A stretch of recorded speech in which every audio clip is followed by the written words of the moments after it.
Hey, welcome to The Feast Life, where we empower you, the modern homeschool mom, to create a life and homeschool you love. I'm Julie Ross, the creator of the award-winning curriculum A Gentle Feast, a homeschool veteran of over 20 years, and a certified Christian life coach. Charlotte Mason said, life should be all living, not a mere tedious passing of time. So on this show, we seek to savor the feast of life. So go get your favorite beverage and pull up a chair. You're welcome at this table. Hello, welcome to the Feast Life podcast, where we explore what it means to create a life-giving homeschool and a home filled with beauty, truth, and connection. I'm your host, Julie Ross, and today's episode is one that might change how you think about family. So let me ask you this question. What if a strong family doesn't look like perfection? What if it looks like loyalty, laughter, grace, maybe even 11 cats? Well, today I'm sitting down with Jessica Smartt, author, speaker, and homeschool mom of 3, to talk about her brand new book, Come On Home, a grace-filled guide to raising a family who loves and likes each other. Jessica and her family live on a multi-generational farm in North Carolina, and she's lived out the message of this book with beauty and honesty. In our conversation, she opens up about why strong families can still have sibling squabbles and messy rooms, how to build a home your kids want to come back to, even if it's just for bacon. Yes, we talk about bacon. And what to do when you're the one trying to create a legacy, but you didn't grow up with it.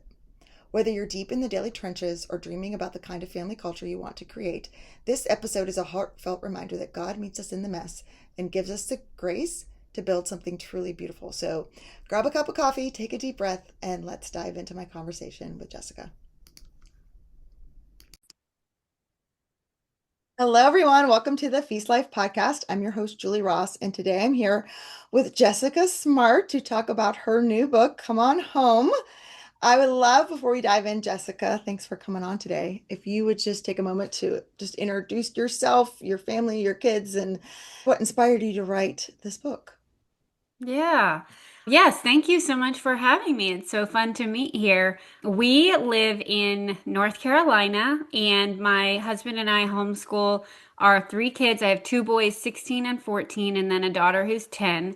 So we're in those middle years and approaching high school and college decisions and all those things. But it's been really fun to homeschool now in high school. And I just always was so afraid of that, thinking this is going to be scary. That's the be the time that I'll send them off. And it's Yep. like the best kept secret. And I just want to tell people, actually, if you do the work in the beginning, this is when it's really fun and Oh, rewarding. easy. Yes. Yeah, easy, even Yes. easy. There's so many resources online, and you just get to see the fruit of all of what you've been pouring in and spend time with them is the main thing. So my 2 boys play competitive soccer, and I would never see them, I think, if they with and jobs now. My oldest has a job, and so just such a blessing to have that time together.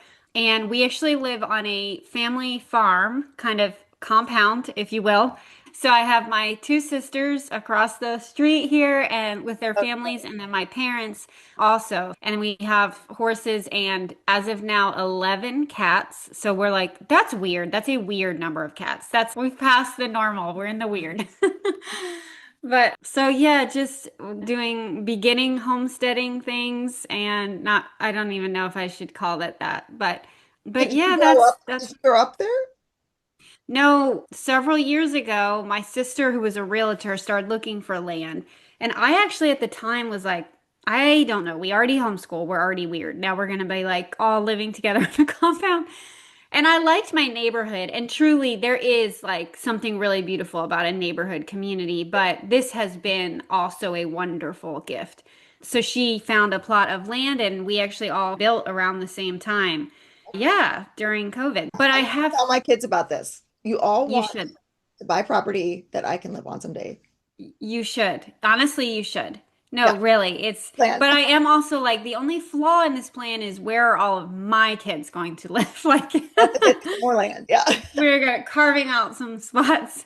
But so, yeah, the Come On Home. So, yes, the subtitle is A Graceful Guide to Raising a Family Who Loves and Likes Each Other. And I have written 2 other books about parenting, memory making mom, and let them be kids. And then I was like, I know I have another book in me. I have a lot of ideas. So I went back to my readers and said, here are some things I'm thinking about. And they all came back and were like, not all, but like the winner was, we want to learn about building a strong family. And it was just such a like blessing and relief to me because A, I'm trying to do that also. So I'm really hungry for, yeah, what does that really look like? And let's dive into all the research and the stats and just practices and fun ideas from all the people. But then also, I was the recipient of it. I have this thing I've been given and I want to keep it going. My husband's family also is wonderful. They're very close. They don't live here, but we're close to them as well. And so I feel like we've been given something super cool and we want to pass that on, but also wanted to speak to people that are like, because there were a lot of readers that were like, I don't know what that looks like. I didn't have that. And how do you like have your kids all get along and navigate through technology and all this stuff? So, anyway, it was just a very rewarding project because I'm so in it right now. So, I wanted to know all of the answers too. And yeah, not that it has all the answers, but it certainly is like a let's really sit and think about what it looks like to build a strong family. Even though it's hard, like how do you navigate the hard stuff in a way that's a blessing to your family? So it goes through a lot of different categories between the home and sibling and all that, but yeah, so that was a little bit about the how it came into being. Yeah, I was curious how this was different than your other two, so that makes a lot of sense of kind of building that foundation with the adventures and the memories and the making. How does that kind of tie in, or does it tie into making a strong family? Yeah, and I did a chapter on making memories because that is so foundational. Memory Making Mom is about traditions and I feel like I've learned so much since then about particularly I wish I would have sat a little bit more in the historic Christian traditions. So I've just learned a lot about the church liturgical calendar and so I added in some more of that. And of course, the more you talk to people about their traditions, like people have just the coolest stuff. So that is a part. But as I go through, come on home. As I go through like just the different facets, we talk about time and family dinner and bringing other kids on vacation and maximizing vacation and then just different ways to stay connected in a really noisy world. And then we talked about the home, like your actual literal home and how to make that inviting and something that your family really loves. And then I talked about roots, which is like relics and recipes and like your family root system, which for a lot of people is their extended family, but not everyone. And then loyalty, friendship, grace. So it just is a lot of other different things that aren't addressed in the just purely memory making one. But yeah, there's definitely overlap. Traditions are amazing and making memories and adventuring. Right. Yeah. Yeah. I can see that, like this book building on that of those practices. This is one part of it, but then there's all these other ones too. So that's really beautiful. So let's just define terms here. What do you mean by a strong family, and how is that different than a perfect family? Oh, yeah, that's so good. I'm so glad you asked. So, yeah, I think the back says family doesn't have to be perfect to be strong. And in fact, through God's grace, like, I don't think we never will have perfect, but I think He even uses our weaknesses and arguments and disagreements to bring something that can, even in His grace, be more beautiful. So it's like this crazy thing. And I've seen that happen, like, specifically, where, like, I'll get in a spat with somebody and as we process it and you come out like closer weirdly. And so I've always said like our family is it's very spirited and loud, my extended family. There's always a lot of banter and it can be stressful for the peacemakers in the group because we have a lot of ideas and disagree and but undergirding all that is like this sense of loyalty. Like you and I are in this for the long haul, no matter what. Whether it's just a little funny dispute we have, or like whether legitimately we disagree about something. And I think loyalty is something that our culture has lost, especially in the family realm.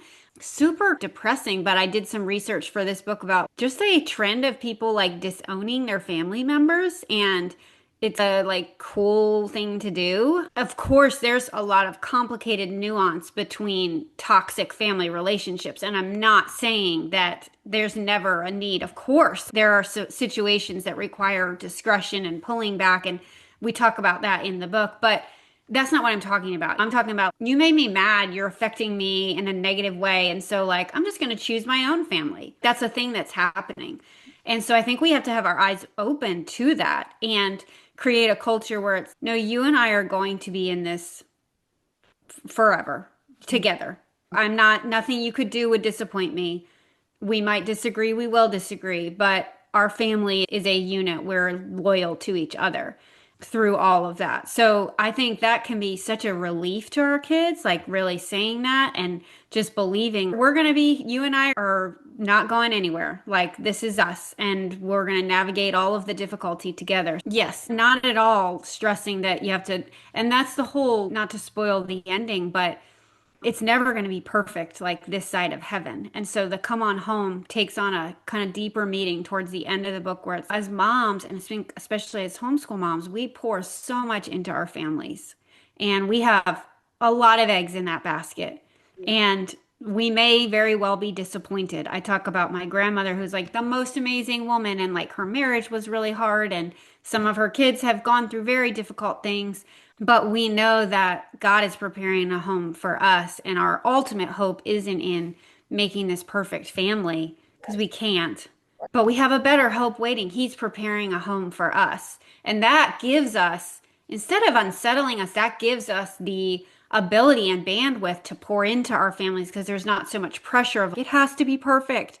And we have to always get along, and my kids have to want to move back home. Not everybody's gonna do that. I don't know. I don't know how I'm gonna deal with that when mine don't. But As yeah, a person who has a child who did move back home, one did, and then the other one was able to find a place. It's hard to find a place these days, and I do feel yes, I bet. I'm like, I'm good with them Yeah.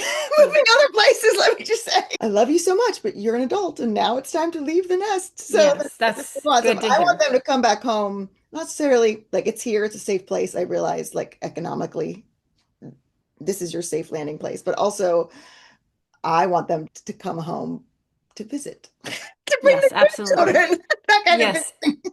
And Totally. I'm glad you said that, even though that's hilarious the way you're saying it. Like I'm not And she trying to edits the say, podcast, so she's going to hear this. I love you, Abigail. Thank you for editing. oh, I love that. That's so funny. Yes, so it doesn't mean like we literally want our kids to like Yeah. come back to the house forever. But more just for me and as an adult, I've just always felt like home is where my mom is. That's I can put my feet up and I'm safe. And even if our kids live overseas or what, just knowing that like that family is undergirding you. They're helping me to go out into the world and do all the stuff because I've got that foundation. Come Well, on home metaphorically sometimes. going home for holidays. No, I totally get that. I think it's so beautiful though, because you are living this with your siblings, with your parents, all living nearby on your family land. So you're not only just saying, okay, here's how you do this with your own children, but I'm still a daughter. I'm still a sister. I'm still navigating those relationships as an adult. So you're also seeing it both and, right? And what Exactly. a beautiful model that must be for your children to see that. But like you said, not everybody has that with their extended family, or they might have Mhm. an extended family where there are certain situations that are negative or not the best of influences and those kind of things. So they're trying to create their own family culture, but they don't have that family culture themselves and those people pouring in and undergirding them. What advice would you give to those parents who are like, I want this. I have this vision for my own family, but I miss being parented. I miss being part of a strong family. I know, and I talk about in the book how like I just respect that situation and those we have people, my husband and I have friends under that situation and it's like I could not respect them more. Like it is so hard to be a parent even with all the support that I feel like I have. And so my heart goes out to them and I just have so much love and respect for people that are navigating that without that system. And I go into kind of a lot of different things. Number one is, and I've seen this with my own eyes. Actually, I think Sally Clarkson talks about this often in her books is like they didn't really have that, but they were that they started it. And so I talk about some of us have been handed the baton and we keep running. Some of us start the race. And my grandmother started the race. And so we all bring different things to the table. And by the way, all of us have different hard things. Like just because that's not the hard thing I have doesn't mean that our family doesn't have a hard thing. And I think Satan can really use like, you can't do this because blah, blah, blah. Like he gets in our heads, whether it's like a marriage thing. Like I know for my family, my oldest son has life-threatening, very serious food allergies. And every family gathering, there's like this hue of like anxiety over it. And he can't sit down and make, and we don't eat, he eats my food, but if there's like a big Thanksgiving thing, like it's just super stressful. He's not going to be able to go through the line, everything. So my point is, I often find myself thinking like everyone else, it's just so much easier. But that's what Satan does is he gets in your head and says, if you had this, like it would be so much easier. And I don't want to minimize what the challenges it would be to not have that support system. I know that it is. But everyone has difficult things that they're bringing to the table raising their kids, health issues or financial issues. But those are the places that God meets us. Mm. Like he makes up the gap when we are weak, he is strong. And it sounds cheesy and cliche, but like I really do believe it's true that he can come into those places. And I interviewed several people who came from very hard things, and they said that basically that was their goal is that like they were relying on Christ to make up the gaps that they could not give their kids because of what they didn't have. That was a visceral way they had to hang on to the Lord and that he showed up. I think he does that. He loves to answer those prayers of God, I can't do this in my own strength. I need your strength. But then practically finding support systems through a local church. I talked to people who found like substitute grandparents and what a cool story that can be. And then it, as I said, it is a gift when you only have each other. If you like, in some ways, what we have is cool, but I gotta like wrangle everybody home to have family dinner because they want to be. That's So so when it's cool. just you, in a way, sometimes I'm jealous of people that it's like they just have each other and they clung to each other because that's what they had. So there can be gifts. I'm sure that feels very exhausting to a mom, but Yeah. yeah, those are just some ideas of kind of reminding yourself that God is going to use this is with you and then finding those outside support systems, which I go into some details about how you can do that in the book, but it certainly is hard. I don't disagree. Yeah, no, that's great advice because it's like you don't have to be strong all by yourself. Yes. That's something that's really, we can get, like you said, into our own head and feel like I have to figure this all out and I have to be the one to Yes. save my family and I have to do it. And it's no, A, it's in the Lord's strength, but then also there there is support. We sometimes don't want to receive it. So we've Mm-hmm. got to do it our own strength and then be like, oh, Mm-hmm. look what I did, rather than Mm. just being open and available for what God wants to pour in and just be expecting it, that help is going to come from unexpected places. It might not be a traditional way or might not be from your family, but you can have that spiritual family too that's going to undergird you and support you as well if we're willing to be the village for other people and allow it in for ourselves as well. So I'm curious with your just beautiful situation you have with your siblings and your parents. What did your parents instill in you? How did they make this kind of strong family that you're like, yes, let's all live on some land together? I know. I think about that all the time.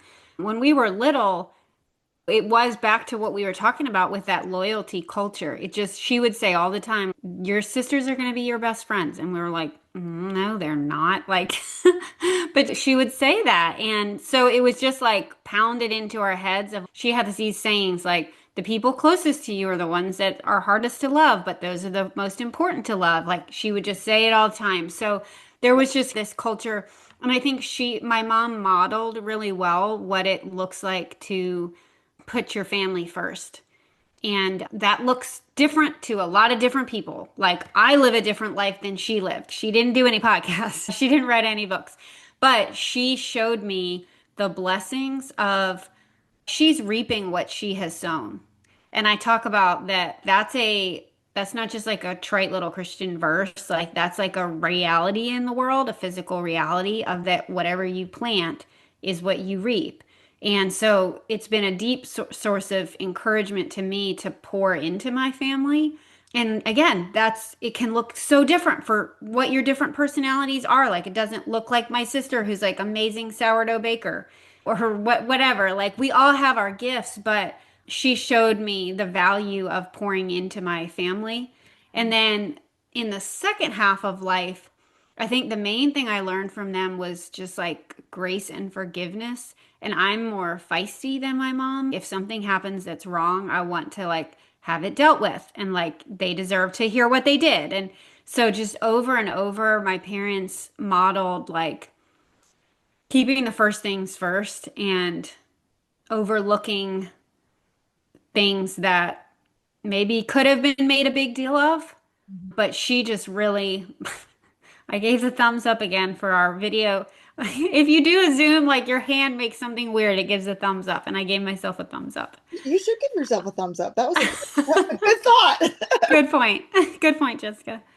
So I've learned so much about just the need for forgiveness and grace because you can have a lot of other things. You can have family night and go on all the vacations, but if there's a spirit of bitterness and pettiness, that's not going to take you very far. So those are some of the things I learned from them that I hope I will implement. Yeah, yeah, no, that's beautiful. What an amazing gift, like you said, that they were able to give to you and your siblings. I think one of the things that often parents struggle with, especially homeschooling when you all are around each other all the time, is that sibling relationship. So how, as a parent now, what are you doing to strengthen those relationships and make them positive and encourage that friendship and not, is Hmm. it, because oftentimes it can feel like we have to jump in every 5 seconds, anytime there's anything going wrong and we have to fix it Mm. or it's all going to fall apart and they're going to hate each other and Thanksgivings are going to be awkward forever. Yes, I have felt all of those things. Yeah. I know. It is so hard, isn't it, to know when to jump in because it's not right to just totally check out, but you're right if you're hovering. But I talk about looking for overarching patterns and really trying to look with new eyes on things. I think sometimes we have in our heads who the bad one is and who the good one is, right? And maybe just stepping back and thinking, am I seeing this really what's happening? Because sometimes, and I know from experience, the older firstborns can be the real sneaky ones that they look like they're doing everything right and maybe they're like poking behind the scenes, but or even Are you asking the people firstborn? who, Is that what you're oh saying? yeah, Okay, yeah, okay. Confession time. We got yeah, exactly. But just that, like the one that maybe looks like they're doing the right things, are they? Or are they maybe taking pride in like they don't ever do the wrong things and this is the bad kid and they were arguing. I talk about talking to people who know your family really well, like your like grandparents or somebody that's can speak and say, like, this is what I'm seeing. Is this what you're seeing? And the couple times I've done that, it was very eye-opening because I had it in my head of the naughty one, and it was like, maybe that's not actually what's happening. So just trying to have new eyes for why are people acting the way that they are acting? Big picture. What is it like to be each of my kids? What is it like to be the middle kid that, is getting schlepped around watching the older one do successful things? And what is it like to be the younger one and sit at baseball games for hours and hours? Would I like that? So just that was a big whoa moment to me to put myself in the shoes the of my kids. empathy. Yeah. But that does not negate there's certain things that are allowed in our home and that aren't. And I always say you're not going to have this happy life of going to all of your social events if you're a jerk at home. No, hard stop. We're not going to go play out with the neighbors and go do all the stuff if you're really being rude to your siblings and making it clear, like my mom said, these are the people that God put in our life to love. You're not doing anything else until you're able to love them. Maybe that means you need to go spend some time. It's so hard to give specifics because sometimes that means a kid needs to go to their room and sometimes they need to do a chore or play a game with their sibling. And I think God answers those specific prayers of God right now. I do not know what to do. This is how they're acting. I can't tell you how many times I've like specifically prayed. I have no clue how to handle this. I know they're driving me nuts. I know they're being naughty. I have no idea what to do. Yeah. And also, I found my husband is a really good, even though he's like not here and nowhere near as involved, especially in the homeschooling, practical stuff. But if I go to him, and here's the deal, he really, I think God just gives him wisdom of, or maybe men can sometimes be more objective, but Yeah. this Yeah. is what needs to They're not happen. emotionally involved in all of it. Right. Yes. They're not here, so they're not all bent out of shape. But we also just really spend time together. You're not going to have a relationship if you don't spend time together.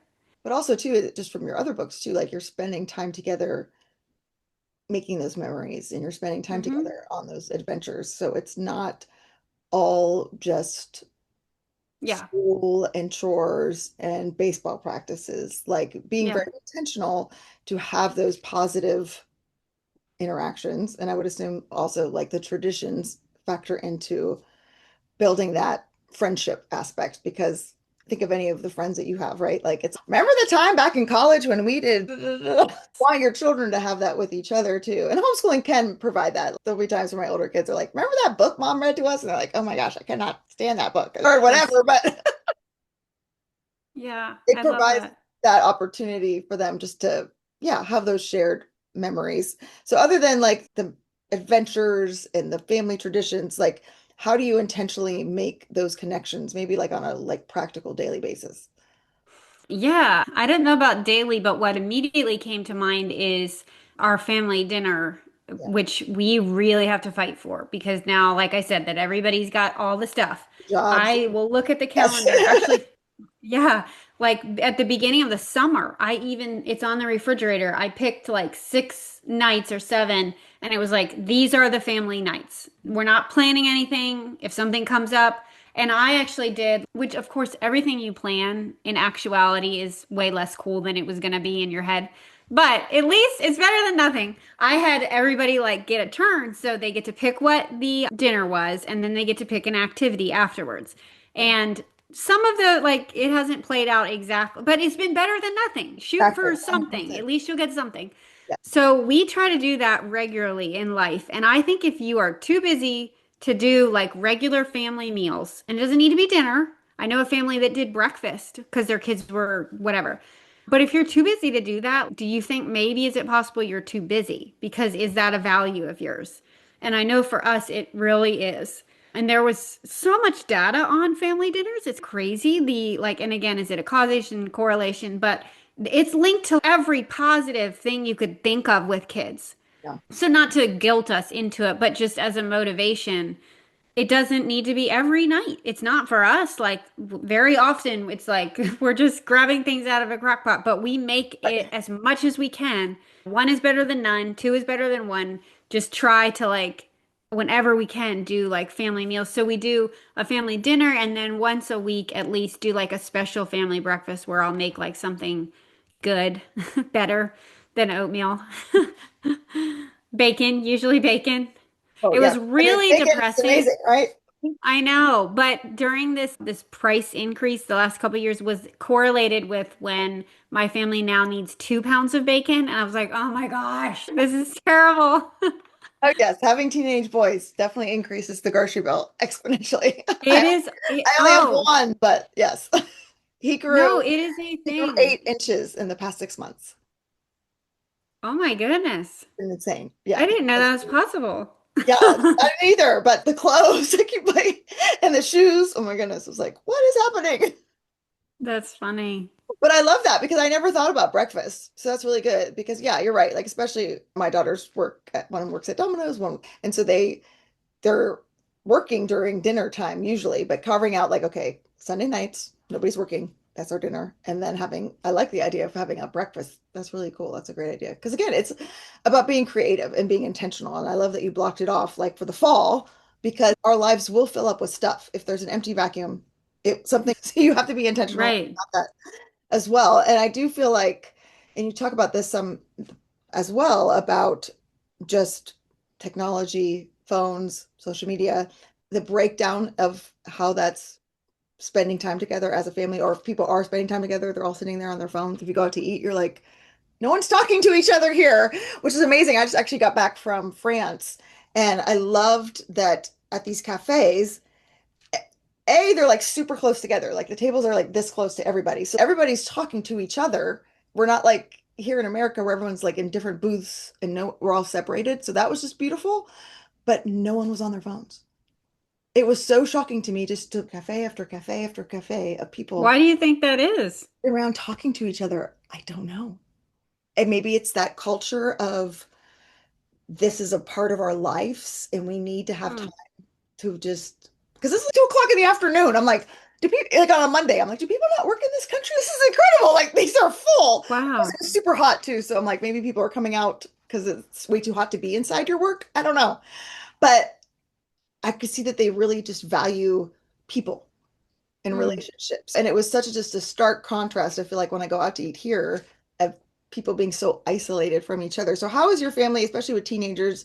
It's a whole thing. The technology versus family time versus connection, and how have you navigated that? Or are you still trying to all figure it out? Yeah, my oldest is 16, and when he turned 16, we gave him a phone. And which by the way, like I feel like that was a victory that we lasted that long. And homeschooling allows you to do that. Although he did still have weird moments where everyone on the soccer team was in a group chat and he wasn't. And it just was like, that's not worth it to me. I understand. I'm also sad for you, but that doesn't outweigh what I'm concerned about. And I'm Right. so glad we waited because I can see that his character's already developed. The thing is such a source of temptation, even to me as an adult who didn't have it for like most all of my childhood and some of my adulthood.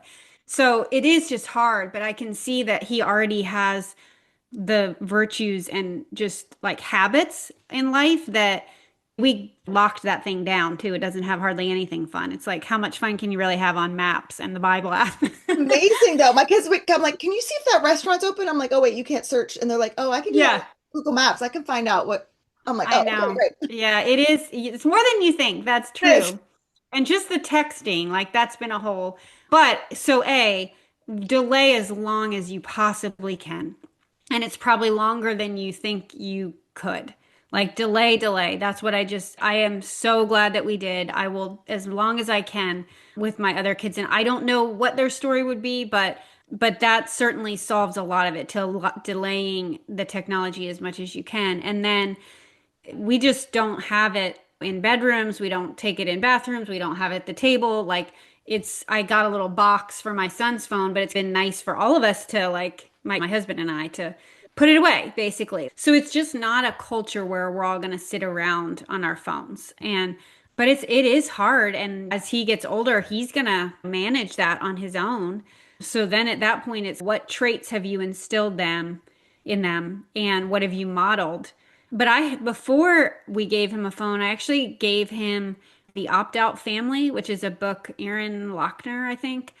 It's not geared for kids, Right. but it was so good that I was like, I want you to read this before you get a phone and take notes and come back and tell me what you learned. And then we came up with a phone plan together where I was like, you tell me, like, what is your plan? What are you not going to do? What are you going to do? And so before he even got the phone, we were working on this document going back and forth about I would ask a question like, what about this? And what if you need this? And what are you thinking about social media? And for him, it worked. Like, I know kids are different and different personalities would require different things, but I 100% recommend having them research ahead of time.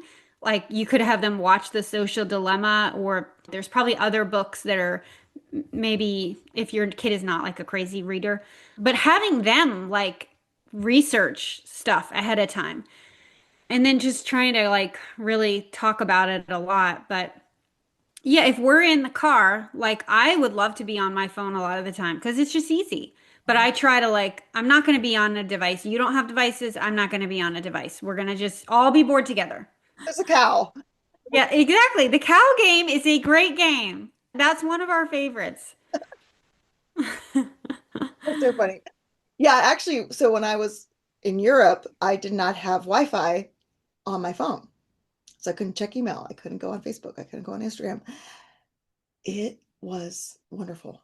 I did Hmm. not realize how much I naturally just grabbed for it all the time until I didn't have it as an option. Because I would find myself like in the subway going, oh, wait, there's nothing to look at on it. What am I getting this out for? Look at pictures, like Google Maps, like there's nothing on Yeah. here. So it's like, okay, just put it back in my pocket. And then after a while, like I stopped that instinct. But it was just amazing. I was like, oh, I don't have a phone issue. Like I'm good. Or I'm doing work or whatever to realize like, oh, wait, no, I naturally, I'm sitting in line. I'm waiting for my food. I instinctively grab for it now. And I'm like, oh, I don't want this. And it was really Hmm. interesting. I think what you said is really important as parents. What are we modeling for that? Do we have a healthy relationship with technology? Because that's really going to be what they're going to model it after.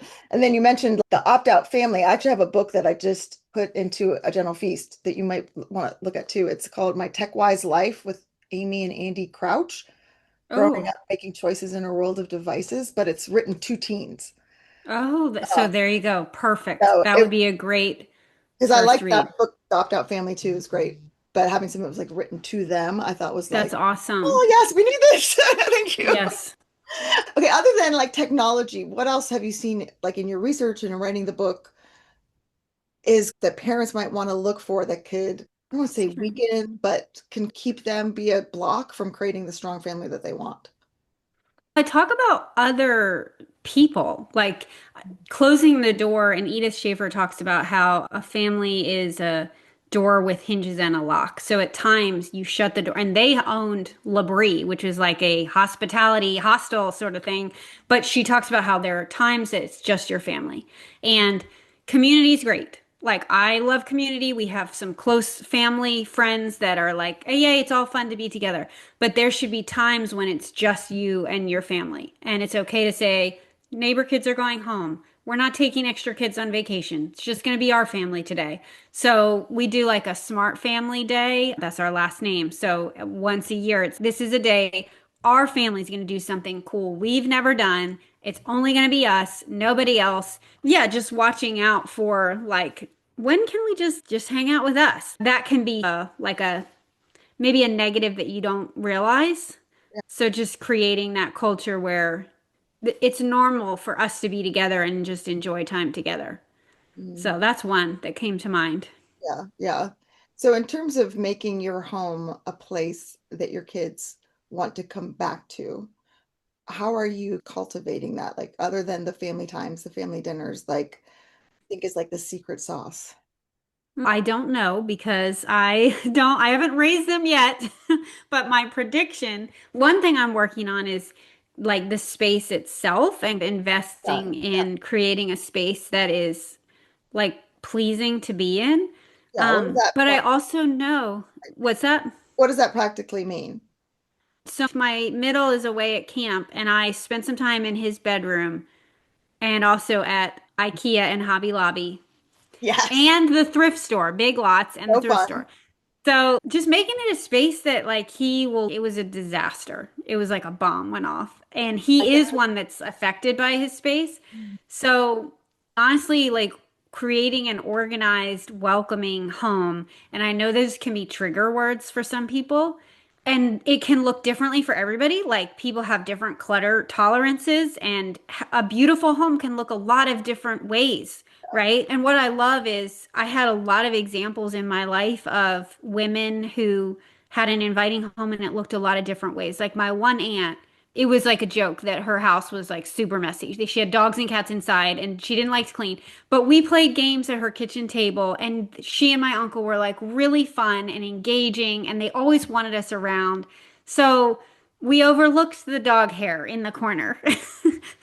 But my mom is really good at creating a beautiful space. There's always like these nice couches that you can just like, you want to curl up with a cup of coffee. And so it doesn't need to be perfect, but I do think I've learned, and I want to encourage moms to like just spend a little time thinking about what you might want to do in your home and what might bless your family.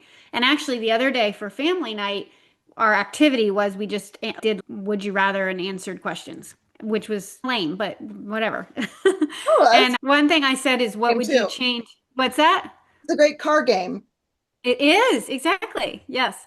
And actually, Chat GPT is a big help. The last car ride, I was like, give me 50 trivia questions with answers. Yeah, Anyway, we said, what would you change about your space or your room? And it was really interesting. Like, what I was like, oh, really? So great just like question. talking to That's a your, great question to ask for kids, even if you're and not my playing husband a game night. too. What would you like to be different in this space? I love that. Exactly.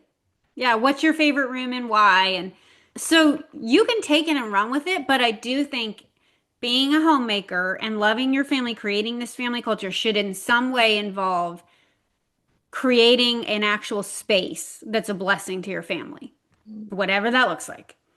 Yeah, yeah. But that's not like the one answer. It is something I'm working on. It's And part of it. food. I do think food is important, and Kids that's like food. That's really yes, helpful. kids like food, and I don't like making it. Cook- No, oh, that's something I'm like, Lord, I'm gonna do this because I think you want me to. But I have noticed that we have our certain traditions of certain foods that, in my mind, aren't spectacular. Like we do the resurrection yeah, roll marshmallow thing, right? On Easter. Do the little Pillsbury pop-up cinnamon rolls on Christmas morning. Those are two of the easiest things ever. But the fact that we've done them for now 20 years or whatever, like they're expecting it. Like we have to have this. And I'm like, hmm. this is the simplest thing ever. It's not like I'm like making sourdough Christmas rolls 2 weeks ahead of time and it's not milling my flour. Like I literally take the can and I pop it open. But it's ours. And so I think that's the key. It could be spaghetti, like pizza, Hmm. whatever. If it's something that you're doing on a regular basis, your kids will find that special and meaningful. You don't have to be a great cook to give the food that feels like home, if that makes sense. Exactly. I think that's what you're saying, but makes me feel better anyway. I don't have to be an amazing cook or anything Absolutely. to create that family culture. To wrap up here, I know there's probably some people listening who are like, okay, I have this vision. I have this on my heart. I want to create this strong family. This might be why they decided to homeschool is because they really believe that this is the best place for children and families to grow together. But I feel so discouraged because I feel like my house is a mess. My kids are always fighting. We don't have the resources to make the trip or do the thing I want to do. What would you say to that mom who's like, there's this ideal and then there's my reality, and the gap in between just feels so daunting? I feel like that a lot. And I don't think the right thing to do is to just block it off because I think sometimes God gives us nudges of things that He's maybe wanting to work on in our lives. But I do think a spirit of discouragement and despair is not from Him. It sounds really cliche to say pray, but then quote from Elizabeth Elliot of do the next right thing. Like, I think He will give us the next step. And often it is just, okay, today I'm going to do the dishes and I'm going to tidy up the kitchen.